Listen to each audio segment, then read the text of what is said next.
ಅಪ್ಪ ನಾನು ಒಬ್ಬನೇ ಅಪ್ಪ, ನನಗೆ ಆಟ ಆಡೋಕ್ಕೆ ಯಾರೂ ಇಲ್ಲ, ನನ್ನ ಫ್ರೆಂಡ್ಸ್ ಯಾರೂ ಇಲ್ಲ ಕಣಪ್ಪ ಅಂತಾನೆ. ಇವನು ಭರತ ಅವನೇನಾದರೂ ಹೊಡೆದ್ಬಿಟ್ರೆ ಅವ್ರ ತಮ್ಮ ಅವ್ನ ಸಪೋರ್ಟಿಗೆ ಬರ್ತಾನಂತೆ. ಅದಕ್ಕೆ ಅಪ್ಪ ನನಗೆ ಯಾರೂ ಇಲ್ಲಪ್ಪ, ನನ್ನ ಸಪೋರ್ಟಿಗೆ ಬರೋಕ್ಕೆ ನನಗೆ ಅಣ್ಣನೂ ಇಲ್ಲ ತಮ್ಮನೂ ಇಲ್ಲ ಅಂತ ಹೇಳ್ತಾ ಇದ್ದಾನೆ ಸಂಗೀತ. ನನಗೆ ಅವ್ನು ಹೇಳೋದು ನೋಡಿ ನಮಗೂ ಇನ್ನೊಂದು ಎಂಥದ್ದಾದ್ರೂ ಒಂದು ಮಗು ಇರಬೇಕು ಅಂತ ಅನ್ನಿಸ್ತಾ ಐತೆ. ಅಯ್ಯೋ ಸುಮ್ಮನಿರಪ್ಪ ಸಾಕು, ಯಾವ ಅಣ್ಣನೂ ಬೇಡ ತಮ್ಮನೂ ಬೇಡ, ಸಾಕು ಅಣ್ಣ ತಮ್ಮಗಳು ಇಬ್ಬರು ಇದ್ದು ನೀವಿಬ್ಬರೇ ಇರೋದು. ಇಬ್ಬರನ್ನ ನೋಡ್ತಾ ಇಲ್ವೇ? ಮೊದಲು 5-6 ಜನ ಅಣ್ಣ ತಮ್ಮಗಳು 7-8 ಜನ ಅಣ್ಣ ತಮ್ಮಗಳು ಇದ್ರೂ ಇಷ್ಟೊಂದು ಜಗಳ ಆಡ್ತಿರಲಿಲ್ಲ. ಇವಾಗ ನೀವು ಇಬ್ಬರು ಇದ್ದು ಇಷ್ಟೊಂದು ಜಗಳ ಆಡ್ತಾ ಇರೋದನ್ನ ನೋಡಿದ್ರೆ ಯಾ ಗಂಡು ಬೇಡ ಏನು ಬೇಡ ಅನ್ನಿಸ್ತೈತೆ.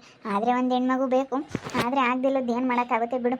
ಹೆಂಗೋ ಮಕ್ಕಳಿಲ್ಲ ಅಂತೇಳಿ 12 ದೇವ್ರಿಗೆ ಅರ್ಕೆ ಎತ್ತಿದ್ದಕ್ಕೂ ಹೆಂಗೋ ಚೆನ್ನಾಗಿರೋ ಮಗನೇ ದೇವ್ರು ಕೊಟ್ಟಿದ್ದಾನೆ. ಅವನೊಬ್ಬನೇ ಚೆನ್ನಾಗಿ ಓದಿಸಿ ಒಳ್ಳೆ ಬುದ್ಧಿ ಕಲಿಸ್ಬೇಕು. ಒಬ್ಬನೇ ಮಗ ಒಳ್ಳೆ ಬುದ್ಧಿ ಕಲಿಸಿ ಚೆನ್ನಾಗಿ ಓದಿಸಿದ್ರೆ ಸಾಕು ಅವನೇನೆ. ಆದರೆ ಒಂದು ಹೆಣ್ಮಗು ಆಗಬೇಕು, ಏನು ಬೇಡ ಬಿಡಪ್ಪ ಅಂತ ಸಾಕು. ಅಲ್ಲ ಆದರೆ ಆಗಲಿ ಅಂತ ನಾನು ಹೇಳ್ತಾ ಇರೋದು ಅಷ್ಟೇ. ಬೇಡ ಇನ್ನೊಂದಂತೂ ಯಾವುದೇ ಕಾರಣಕ್ಕೂ ಗಂಡು ಮಗು ಮಾತ್ರ ಬೇಡ, ನನಗೆ ಹೆಣ್ಮಗು ಆಗಲಿ ಅನ್ನೋದೇ ಆಸೆ. ನಾವು ಬಯಸಿದ್ದು ಆಗಲ್ಲ. ನಾನು ಇವನು ಹುಟ್ಟಬೇಕಾದ್ರೆ ಹಾಗೆ ಅಂದ್ಕೊಂಡಿದ್ದೆ, ಗಂಡು ಪಾಪುನೇ ಆಗಬೇಕು ಹೆಣ್ಣು ಪಾಪು ಬೇಡ ಅಂತ ಅಂದ್ಕೊಂಡಿದ್ದೆ. ಏನು ಮಾಡ್ತೀವಿ, ನಾವು ಬಗ್ಗಿಸಿದ್ದು ಆಗಲ್ವಲ್ಲ, ನಾವು ಇಷ್ಟಪಟ್ಟದ್ದು ಆಗಲ್ವಲ್ಲ. ಯಾವುದೇ ಕಾರಣಕ್ಕೂ ನಾವು ಏನು ಇಷ್ಟಪಟ್ಟಿದ್ರು ಆಗಲ್ಲ. ಅದು ಏನು ಮಾಡೋದು ಬಿಡು. ಹೆಂಗೋ ಸಾಕು, ಮಕ್ಕಳಿಲ್ಲ ಅಂದಿದ್ಕಾದ್ರೂ ನಮ್ಮ ಗುಂಡಾರಿ ಹುಟ್ಟಿದಾನಲ್ಲ ಅಷ್ಟೇ ಸಾಕು.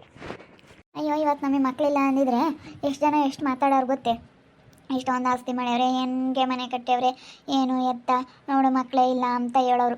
ಹೆಂಗೋ ಒಬ್ಬನೇ ಮಗ ಇರೋದ್ರೂ ಯಾರಿಗೇನು ಮಾತಾಡೋದಿಲ್ಲ, ಯಾರು ಏನು ಅನ್ನೋದಿಲ್ಲ. ಒಬ್ಬ ಮಗ ಇದ್ದಾನೆ ಬಿಡು ಅಂತಾರೆ. ಆದರೆ ಮಕ್ಕಳಿಲ್ಲ ಅಂದಿದ್ರೆ ಜನ ಹೆಂಗೆ ಮಾತಾಡೋರು ಗೊತ್ತೇ. ಅಯ್ಯೋ ಏನು ಮಾಡಿರಿ ಏನಕ್ಕೆ ಬಂದಂಗೆ ತಗ ಮಕ್ಕಳಿಲ್ಲ ಅನ್ನೋರು. ನಿನಗೆ ಎಷ್ಟೋ ಜನ ಅಲ್ಲೇನೆ ಇನ್ನೊಂದು ಮದುವೆ ಆಗು ಅಂತ ಹೇಳ್ಕೊಡೋರಲ್ವೇ? ನಮ್ಮ ಅಮ್ಮನೇ ಹೇಳೋದು ಇನ್ನೊಂದು ಮದುವೆ ಆಗು ಅಂತ. ಏನು ಮಾಡೋಣ, ನಾನಂತ ಹೇಳೋಡು ಮಕ್ಕಳಿಲ್ಲ ಅಂದರೂ ಪರವಾಗಿಲ್ಲ, ನಾನಂತ ಇನ್ನೊಂದು ಮದುವೆ ಆಗಲ್ಲ. ನನ್ನ ಸಂಗೀತನ ಬಿಟ್ಟು ಇನ್ನೊಂದು ಮದುವೆ ಆಗೋದೇ ಇಲ್ಲ. ನಾನು ಯಾವತ್ತೂ ಆ ಥರ ಯೋಚನೆ ಮಾಡಿರಲಿಲ್ಲ. ಹೇಳೋರು ಜನ, ಮಕ್ಕಳಾಗಲಿಲ್ಲ ಯಾಕೋ ಇನ್ನೊಂದು ಮದುವೆ ನಾನು ಆಗು, ಮಸ್ತಾಗಿ ಆಸ್ತಿ ಮಾಡಿದ್ಯಾ ಅಂತ ಹೇಳೋರು. ನನಗೆ ಅದೆಲ್ಲ ನಾನು ಯೋಚನೆ ಮಾಡ್ತಿರ್ಲಿಲ್ಲ. ಆಗ್ತಿದ್ದೇನಪ್ಪ ಅಲ್ವೇ? ಆಗಿದ್ರೆ ಚೆನ್ನಾಗಿರ್ತಿತ್ತು. ನಾನು ಸತ್ರು ಆಗ್ತಾ ಇರಲಿಲ್ಲ. ಯಾವುದಾದ್ರೂ ಒಂದು ಮಗುದೊತ್ತು ತಂದು ಸಾಕಂತ ಇರ್ತಿದ್ನೇ ಹೊರ್ತು ನಾನು ಇನ್ನೊಂದು ಮದುವೆ ಆಗೋ ಅಂತ ಯೋಚನೆ ನಾನು ಯಾವತ್ತೂ ಮಾಡಿರಲಿಲ್ಲ ಸಂಗೀತ. ನಾನು ಯಾವತ್ತೂ ಮಾಡಿರಲಿಲ್ಲ. ನೋಡು ಹೆಂಗೆ ಮಾತಾಡೋರು ಜನ ಅಂತೇಳಿ ಬೇಜಾರಾಗುತ್ತೆ. ಹೆಂಗೋ ಬಿಡು, ಆಯ್ತಲ್ಲ ಜನಗಳು ಆಡ್ಕೊಂಬರ್ ಬಾಯಿಗೆ ಮುಚ್ಚಿಸ್ದಂಗೆ ಆಯಿತು ಆಡ್ಕೊಂಬರ್ ಬಾಯಿನ. ಸಂಗೀತ ಬೈಬೇಡಮ್ಮ, ನಿಮ್ಮ ಮನೆಗೆ ಬರಬಾರ್ದಿತ್ತು, ಬಂದಿದ್ದೀನಿ. ಭಾಳ ದಿವಸ ಆಯಿತು, ಬರಬಾರ್ದಾಗಿತ್ತು, ಬಂದೆ, ಬೈಬೇಡ. ರಾಜು ಬೈಬೇಡ ಕಣಪ್ಪ. ಏನೋ ಬಂದಿದ್ದೀವಿ, ಏನೋ ಮಾತಾಡಬೇಕಾಗಿತ್ತು, ಬಂದ್ವಿ ಸಡನ್ನ ನಿಮ್ಮ ಮನೆಗೆ. ಬೈಬೇಡ್ರಿ ಗಂಡ ಹೆಂಡ್ತಿ ಇಬ್ರು. ಅಯ್ಯೋ ಬೈಯೋದಿಲ್ಲ, ಬನ್ನಿ ಕುತ್ಕೊ ಬನ್ನಿ. ನಾವು ಯಾರಿಗೇ ಆಗಲಿ ಬಂದಿರೋರಿಗೆ ಬೈಯಲ್ಲ. ಯಾರನ್ನೂ ಬೈಬೇಕು ಯಾರನ್ನೂ ಬೈಬಾರ್ದು ಅಂತ ನಮಗೆ ಚೆನ್ನಾಗಿ ಗೊತ್ತೈತೆ.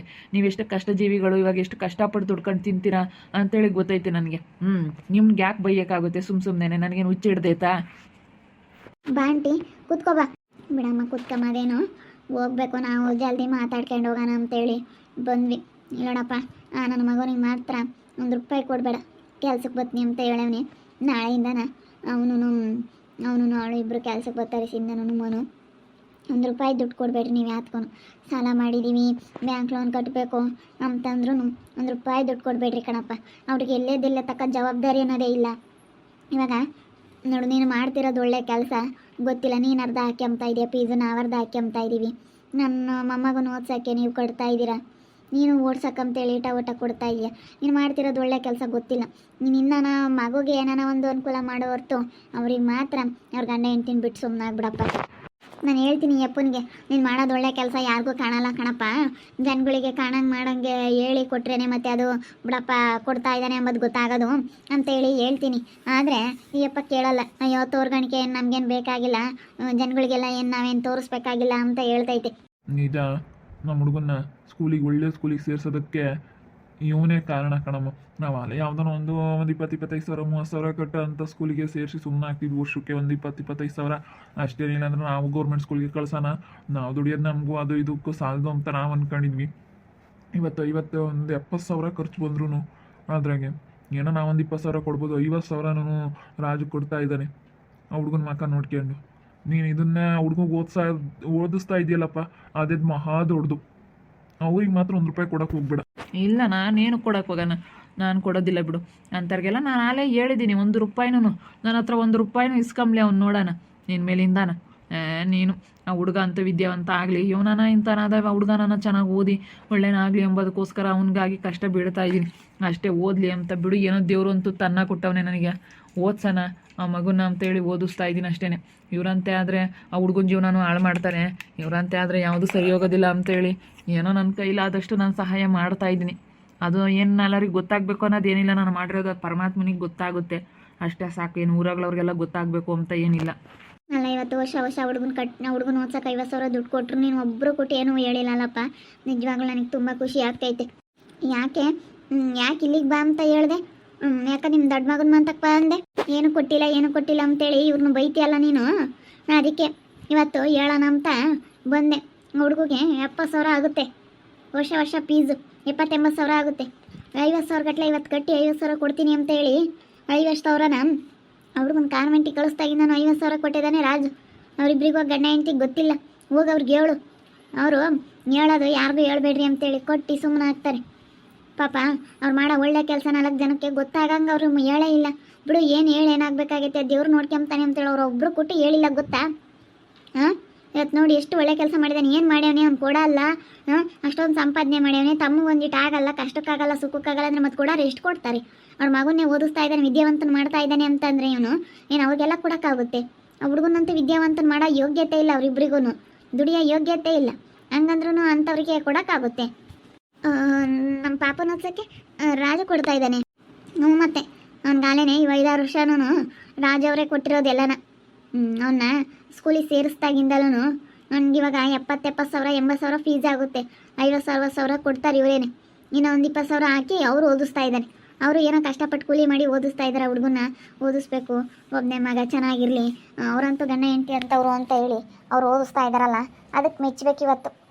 ಆದರೆ ಯಾವ ರೀತಿ ಮಾತಾಡ್ತೀರಾ ಅಂಬೋದು ನಿಮಗೆ ಗೊತ್ತಾಗಬೇಕು. ಹೋಗಿ ಹೇಳು, ನಾವು ಒಬ್ರತಾಗ ಹೇಳಿಲ್ಲ ಗೊತ್ತಾ? ಇನ್ನೂವರೆಗೂ ಆಗೈತೆ ಈ ವಿಷಯ, ಯಾರ್ತಾಗೂ ಹೇಳಿಲ್ಲ ನಾವು. ಅವ್ರನ್ನ ಅನ್ಕೊಡ್ದು ಇನ್ನೊಂದ್ಸತಿ ಅವ್ರು ಏನು ಮಾಡಿಲ್ಲ, ಏನು ಕೊಟ್ಟಿಲ್ಲ ಅಂತ ನೀವು ಅನ್ಬೇಡಿ. ಅವರು ಇವತ್ತೆಷ್ಟೋ ಹುಡುಗನ್ಗೆ ಆಗ್ಯವ್ರೆ ಅಂತ ಅದು ನಿಮಗೆ ಗೊತ್ತಿಲ್ಲದಲ್ಲೇ ಮಾತಾಡ್ತಾ ಇದ್ದೀರಾ. ಸರಿ ಆಯ್ತು ಬಿಡಪ್ಪ, ಗೊತ್ತಿರಲಿಲ್ಲ, ಹೇಳ್ತೀನಿ ಹೇಳು. ನಿಮ್ಮಮ್ಮಯ್ಯ ಹೆಂಗೆ ಮಾತಾಡೋದು, ಅದಕ್ಕೆ ನಾನು ಹೇಳ್ದೆ ನೋಡಿ ಸರಿಯಾಗಿ. ಇವಾಗ ಗೊತ್ತಾಗೈತಿ, ಹೋಗಿ ಹೇಳು.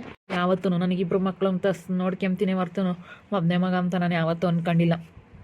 ಏನೇ ಆಗಲಿ, ತಿಂಬದ್ರಾಗಲಿ ನಾನು ಏನೂ ಇದು ಮಾಡಲ್ಲ. ಅವನಿಗೆ ಅವ್ನು ಚೆನ್ನಾಗಿರಲಿ ಅಂತ ಬಯಸ್ತೀನಿ. ನಾನು ಹಂಗೆ ಅಂದ್ಕೊಂಡಿರೋದು. ಆ ಹುಡುಗ ನನ್ನ ಎಷ್ಟು ಹಚ್ಕೊಂಡಿತ್ತು ಅವಾಗ. ಅದಕ್ಕೇ ನನಗೂ 2 ಮಕ್ಕಳು ಅಂತ ನಾನು ತಿಳ್ಕೊಂಡಿದ್ದೀನಿ. ನಾನು ಇವತ್ತು ಈ ಅಪ್ಪನಿಗೆ ಬೇಡ ಕಣಪ್ಪ, ಕೊಡಬೇಡ, ಮಾಡಬೇಡ ಅಂತ ಹೇಳಿ ಅನ್ಬೋದಾಗಿತ್ತು. ಆದರೆ ನನಗೆ ಅಂಥ ಮನಸ್ಸಿಲ್ಲ. ಬಿಡು, ನನ್ನ ಮಗನಂತೇನೆ, ಅವನು ನನ್ನ ಮಗನೇನೆ ಅಂತ ತಿಳ್ಕೊಂಡಿದ್ದೀನಿ. ಅವರಂತೂ ಅಂತಾರೆ ಆ ಹುಡುಗ ನಾನು ಒಳ್ಳೇದಾಗಲಿ ಅಂತ ಬಯಸ್ತೇನೆ ಹೊರತು ನಾನು ಯಾರಿಗೂ ಕೆಟ್ಟದ್ದು ಬಯಸಲ್ಲ.